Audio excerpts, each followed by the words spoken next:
اعوذ باللہ من الشیطان الرجیم، بسم اللہ الرحمن الرحیم۔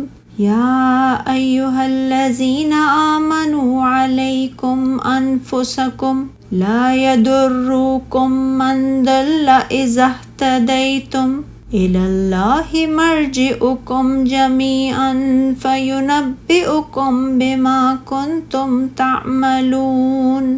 اے لوگو جو ایمان لائے ہو، تم پر اپنی جانوں کی فکر لازم ہے۔ جو شخص گمراہ ہو وہ تمہیں نقصان نہیں پہنچا سکتا جبکہ تم خود ہدایت پر ہو۔ تم سب کو اللہ ہی کی طرف لوٹ کر جانا ہے، پھر وہ تمہیں بتا دے گا کہ تم کیا کرتے رہے ہو۔ اللہ تعالیٰ نے اپنے بندوں کو حکم دیا ہے کہ وہ اپنے نفسوں کی اصلاح کریں اور مقدور بھر کوشش کر کے نیک کام کریں۔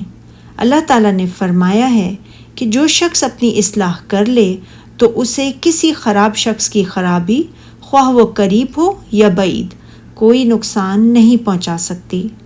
امام احمد رحمۃ اللہ علیہ نے قیس کی روایت کو بیان کیا۔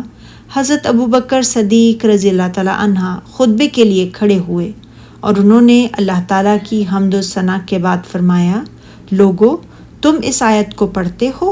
اے ایمان والو، اپنی جانوں کی حفاظت کرو۔ جب تم ہدایت پر ہو تو کوئی گمراہ تمہارا کچھ بھی بگاڑ نہیں سکتا، اور تم اس سے غلط استدلال کرتے ہو۔ میں نے رسول اللہ صلی اللہ علیہ وآلہ وسلم کو یہ بیان فرماتے ہوئے سنا ہے، بے شک لوگ جب کسی برائی کو دیکھیں اور اسے نہ مٹائیں تو قریب ہے کہ اللہ تعالیٰ ان سب کو اپنے عذاب کی گرفت میں لے لے۔ راوی کا بیان ہے کہ میں نے حضرت ابوبکر صدیق رضی اللہ تعالیٰ عنہ کو یہ بیان فرماتے ہوئے بھی سنا کہ لوگوں جھوٹ سے بچو، کیونکہ جھوٹ ایمان کی منافی ہے۔ سبحانک اللہم و بحمدک، اشہد ان لا الہ الا انت، استغفرک و اتوب الیک۔